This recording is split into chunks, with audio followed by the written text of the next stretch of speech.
तो विद्यार्थी मित्रों, कार्तिक एज्युकेशन चैनल में आपનું स्वागत है। आज આપણે ધોરણ 5 માં ગણિત ગમ્મતમાં પાઠ 5 ભણવાના છીએ। તે સરખું દેખાય છે। તો તે સરખું દેખાય છે એટલે કે આપણે આમાં ગમે તે ચિત્ર આપ્યું એને દર્પણમાં મૂકતા બાકીનું અડધું ચિત્ર સામેના દર્પણમાં જોતા આખું ચિત્ર દેખાય છે કે નહીં તે આપણે ભણવાના છીએ। ચાલો रंगना एक टीपामांथी पेटर्न बनावीए। तो मैं आ पेटर्न रंगना एक टीपामांथी बनावी छे। तमे पण आ रीते बनावी शको। तमे पेटर्न ए अने पेटर्न बी जोई शको छो। एने एक रंगना टीपामांथी पेटर्न बनावी छे। तमारे पण बनाववानी छे। कई रीते जो अहींया तमारी पेटर्न बनावो। केवी रीते? एक कागळ लो कोरू। हवे कागळनो टुकड़ो लो अने एमां शुं करवानुं तेने गड़ी वाळो एटले के जे आ कागळ छे तो एने आम करीने आम वाळो। एम गड़ीने खोलो अने वच्चेनी रेखा पर रंगनुं एक टीपू मूको। पछी जे कागळ वाळ्युं एने खोलो एटले जे वच्चे आपणे घेड़ी कहेवी ने आपणे अहींया एक शुं मूकवानुं वच्चे रंगनुं टीपू मूकवानुं छे।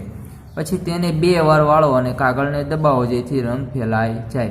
पछी फरीवार जेम वाळ्युं तेम वाळवानुं अने पछी जो आ रीते आम वाळो अने पछी અહીંથી आम वाळो। અહીંથી आम वाळवानुं छे એટલે કે ગળી કમ્પ્લીટ તમે અહીં જોઈ શકો છો। જો પેલા આ રીતે આ કાગળ હતો એને આ રીતે આમ વાળ્યું, પછી એને અહીંથી આમ વાળ્યું એટલે જો આ રીતે એટલે શું રંગ ફેલાઈ જશે દબાવવાથી। તેને ખોલો અને જુઓ એક સુંદર પેટર્ન તૈયાર થાય છે। પછી એને જુઓ ખોલી એટલે આવી એક પેટર્ન દેખાય છે। તમારે પણ આવી તમારા ઘરે જાતે કરવાનું છે। તમે આ પેટર્નને કોઈ એવી રીતે કાપો જેથી દર્પણમાં આખું ચિત્ર બને અને 2 ટુકડા બરાબર થઈ જાય। જે આ પેટર્ન છે ને આપણે એવી રીતે કાપવાની છે કે આખું ચિત્ર બની જાય।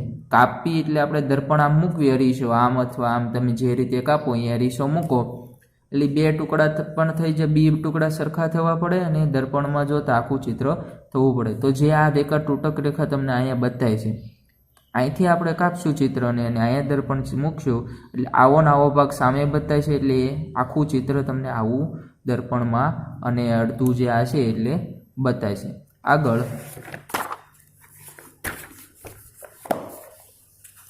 આ પેટર્ન જો અહીંયા આપણને એક પેટર્ન આપેલી છે। હવે એને શું કર્યું? જે આ તૂટક રેખા હતી અહીંયાથી ગળી એટલે કે આમ ઉપર વાળી જો અહીં લખ્યું છે નીચે તૂટક રેખા આકારને 2 અડધા ભાગમાં વહેંચે છે। જે આ તૂટક રેખા રહી આ 2 આકારને અડધા ભાગમાં વહેંચે છે જોઈ શકો છો તમે। પરંતુ તમે તેને તૂટક રેખાથી વાળો તો ડાબી બાજુનો ભાગ જમણી બાજુના ભાગ અડધા ભાગને પૂરો નહીં ઢાંકે। જો આ જે તૂટક રેખા છે અહીંયાથી તમે આ રીતે વાળો જો એને અહીંયા વાળી છે બરોબર, તો પૂર્વ ભાગ ઢંકાતો નથી। જો અહીંયા ભાગ વધે છે, આ ભાગ શું થાય છે? વધે છે એટલે પૂર્વ ભાગ ઢંકાતો નથી। અહીંથી આ 2 અડધા ભાગ એવા નથી કે દર્પણ સામે રાખવાથી ચિત્ર પૂરું બને। જે આ 2 ભાગ રહ્યા એવા નથી કે અને આપણે અહીંયા દર્પણ એટલે કે અરીસો અહીંથી તમે અહીં દર્પણ મૂકો એટલે આવો નવો ભાગ સામે દેખાય ને આવું થાય એવું આવી આકૃતિ થશે નહીં। હવે બીજા આકારો જો અહીંયા બીજા આપણને આકારો આપેલા છે આપણે જોવાના છે। તો જો તમે તેને તૂટક રેખાથી વાળો તો જમણો અડધો ભાગ ડાબા અડધા ભાગને પૂરો ઢાંકશે। તેથી આ 2 અડધા ભાગને દર્પણ સામે રાખતા પૂરું ચિત્ર બનશે। જે આપણને આ એક આકૃતિ આપી છે બરોબર।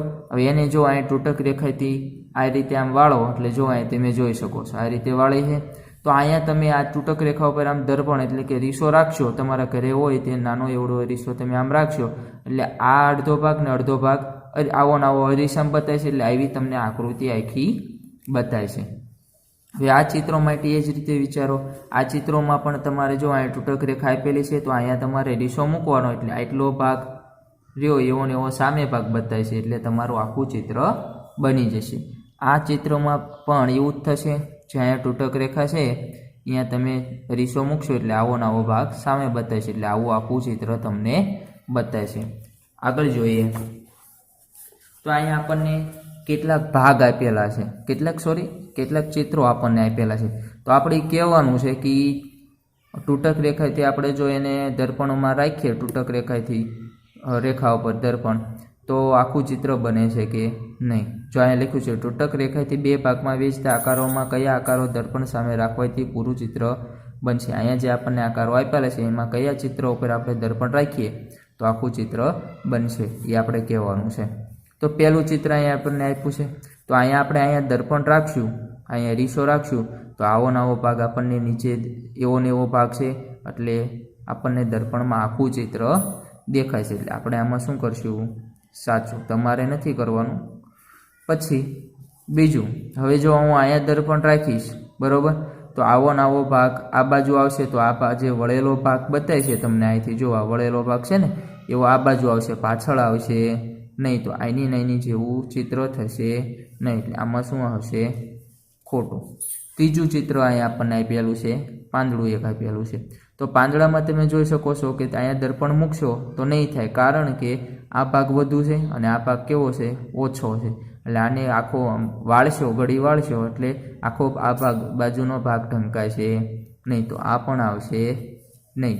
એની પછીનું ચોથું ચિત્ર, જો આ ચિત્રમાં તમે જોઈ શકો છો કે આને આટલો ને એટલો ભાગ જેવો છે એવો જ ભાગ આ બાજુ છે. તો આને તમે વાળશો તો આખું ચિત્ર થઈ જશે. અથવા દર્પણ ઉપર અહીંયા રાખશો, અહીંયા દર્પણ તમે આ તૂટક રેખા ઉપર રાખો એટલે એવો ને એવો ભાગ આ બાજુ થશે. તો આમાં આવશે સાચું. પાંચમું જુઓ તમે, તો પાંચમામાં પણ દર્પણ રાખતા કેવો ભાગ? એક બે બાજુ સરખો ભાગ છે એટલે પાંચમા ચિત્રમાં પણ આવશે સાચું. છઠ્ઠું ચિત્ર જુઓ, છઠ્ઠા ચિત્રમાં જે પતંગિયાને વચ્ચેથી તૂટક રેખા વચ્ચે દોરેલી છે, તો તમે અહીંયા દર્પણ રાખશો એટલે કેરીશો એટલે તમને આવો નવો ભાગ સામે બતાવશે. તો આમાં પણ શું આવશે? સાચું. પછી સાતમું ચિત્ર જે આપણને આપેલું છે એમાં પણ થશે, કારણ કે એટલો ને એટલો ભાગ આ બાજુ છે એટલે અહીંયા તૂટક રેખા ઉપર દર્પણ એટલે એરીસો રાખો એટલે તમને દેખાય છે. પછી આપ્યું છે આઠમું, તો આમાં પણ આપણને પૂરું ચિત્ર મળશે. તમે દર્પણ એટલે કે એરીસો મૂકીને જોજો. પછી નવમામાં થશે નહીં, કારણ કે જે આ બે વસ્તુ આ છે જે, બરાબર, એ અહીંયા ક્યાંય આવશે નહીં એટલે આમાં આવશે ખોટું. પછી દસમું, તો આમાં પણ થશે નહીં. તમને એમ થાય સાહેબ આમાં તો બે ઉપર છે બે નીચે છે પણ કલર કેવા છે? અલગ, એટલે આ થશે નહીં.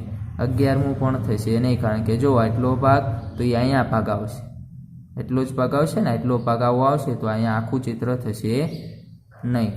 પછી 12મામાં પણ થશે નહીં, થાય, બરાબર.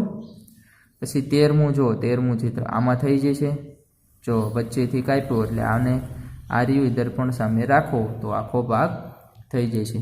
હવે 14મા ચિત્રમાં જુઓ તો અહીંથી તમે અહીં દર્પણ રાખો તો આ બાજુ ફરીવાર આંખને એવું આવે એટલે આખું ચિત્ર થાય નહીં. તો આ પણ આવશે નહીં.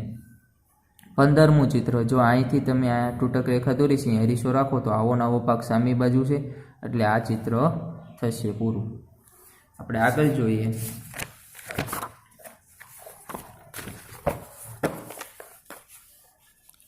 દર્પણની રમત. અહીં કૂતરાનું એક ચિત્ર છે. તમે જો એક દર્પણને તૂટક રેખા પર મૂકો તો રેખાની જમણી તરફનો કૂતરાનો ભાગ દર્પણ પાછળ ઢંકાઈ જશે અને બાકીનું ચિત્ર દર્પણ એમાં એ જેવું દેખાશે. તો અહીં કૂતરા જેવું એક ચિત્ર આપેલું છે, બરાબર. હવે એને એક દર્પણને તૂટક રેખા, એક દર્પણ એટલે એરીસો લો અને અહીંયા તૂટક રેખા જે છે એની ઉપર મૂકો એટલે આ પાછળનો જે જમણી બાજુનો ભાગ છે એટલે આમ ઢંકાઈ જશે, આ રીતે આવશે. એટલે તમને આઈની જેવું અરીસામાં બતાવે છે. એટલે અરીસામાં કેટલો ભાગ બતાવે છે? આટલો. જો અરીસો એમણે મૂકેલો છે એટલે આટલો ભાગ આ આર્યો ઈ છે અને એની પાછળ એટલે કે આ ભાગ જે છે એ તમને આવો નવો અરીસામાં બતાવે છે. એટલે તમને અરીસામાં આવું ચિત્ર દેખાય છે. બીજું, સફેદ પેટીમાં દર્શાવેલી આકૃતિ જુઓ. જે અહીંયા આપણને નીચે સફેદ પેટીમાં દર્શાવી છે આકૃતિ. તમે કઈ તૂટક રેખા પર દર્પણ રાખશો જેથી બીમાં દર્શાવેલ આકાર જેવો આકાર દેખાય છે? એ પણ જાણો કે દર્પણ તૂટક રેખા પર રાખશો તો ચિત્રનો કયો ભાગ દર્પણ નીચે ઢંકાય છે? તો આપણે આમાંથી કયો ભાગ લઈશું? તો જો આપણે આવું એક લેવાનું છે, આપણે નાનું વિચારવાનું. તો આવું કઈ બાજુ છે? આવી. એટલે આપણે આ તો લઈ નહીં શકીએ, બરાબર. એટલે આપણે કયો ભાગ લઈશું? આ ભાગ લઈશું. એટલે અહીંયા આપણે શું મૂકશું? દર્પણ. એટલે જમણી બાજુ આપણે શું કરવું પડે? રીસો જમણી બાજુ ઢાંકશે દર્પણ રહ્યો એટલે અહીંયા રીસો મૂકશો તમે એટલે આ બાજુનો જેવો ભાગ છે એવો ને એવો બીજો ભાગ તમને આ બાજુ બતાવશે. આગળ હવે સફેદ પેટી પર એવી રેખા દોરો કે જેના પર દર્પણ રાખતા તેની પછીનું ચિત્ર દેખાય. તો તમે અહીંયા જોઈ શકો છો મેં અગાઉથી પહેલેથી જ રેખાઓ દોરેલી છે. તો મારે આવો ભાગ જોતો હતો તો મેં શું કર્યું, અહીંથી એક રેખા દોરી જેથી જો આ ભાગ આવી ગયો એટલે એ બાજુ આવો ભાગ આવી ગયો. પછી મારે અહીં સહેજ અમથી જગ્યા જોતી હતી, જો અહીં જગ્યા મળી ગઈ બરાબર. પછી આ જોતું હતું તો એ મળી ગયું, અહીં ઉપર જગ્યા જોતી હતી મળી ગયું. તો હું અહીંથી તમે ભાગ પાડશો એટલે આવો ને આવો ભાગ અરીસામાં દેખાશે. એટલે તમારે આ રીતે આમ દર્પણ અરીસો રાખવાનો. આ જે તૂટક રેખા મેં દોરી છે ને અહીંયા બરાબર, તૂટક રેખા નહીં, મેં તો સીધી લાઈન કરી છે પણ તમારે તૂટક રેખા કરવાની. મેં બતાવ્યા એટલે સીધી લાઈન કરી બરાબર. તો અહીંયા તમે રાખશો એટલે તમને આખું ચિત્ર મળી જશે. એની પછીની આકૃતિમાં જે સફેદ બોક્સ છે એમાં પણ તમારે અહીંથી તૂટક રેખા દોરવાની છે. એટલે આવો ભાગ છે એવો ને એવો ભાગ તમને આખો આવો ભાગ બતાવશે તમને દર્પણમાં. એની પછીનું ત્રીજું જોવો તો ત્રીજામાં આપણે ક્યાંથી કાપશું, અહીંથી સીધી પટ્ટી લઈશું એટલે આવો ભાગ તમને બતાવશે. એની પછી આ આકૃતિમાં જો, આ આકૃતિમાં આપણે અહીંથી તૂટક રેખા દોરશું બરાબર, એટલે તમને આવો ભાગ બતાવશે. પણ કયો ભાગ લઈશું આપણે, અહીંથી આમ મૂકશું એટલે આ બાજુનો ભાગ આપણે લઈશું. જો આ બાજુનો આપણે ભાગ લેવાનો છે, ખબર પડી. અને અહીંયા આપણે કયો ભાગ લેવાનો છે, ઉપરનો ભાગ લેવાનો છે. આગળ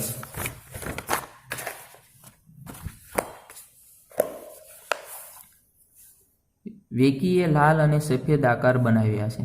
સફેદ પેટી પર એવી રેખા દોરો કે જેના પર દર્પણ રાખતા બાજુનો આકાર દેખાય.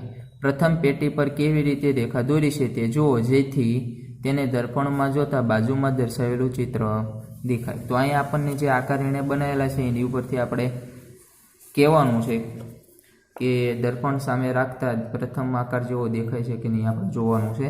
તો અહીં એણે પહેલું ચિત્ર દોર્યું છે, પહેલા ચિત્રમાં જે એણે તૂટક રેખા દોરી છે આપણે જોઈએ. જો આ તૂટક રેખા દોરી છે બરાબર. તો હવે આપણે કઈ બાજુ એરીશું, અહીંયા મૂકશું એટલે આ બાજુનો ભાગ આપણે ઢાંકશું. આ રીતે આપણે આમ ઢાંકી દઈશું બરાબર.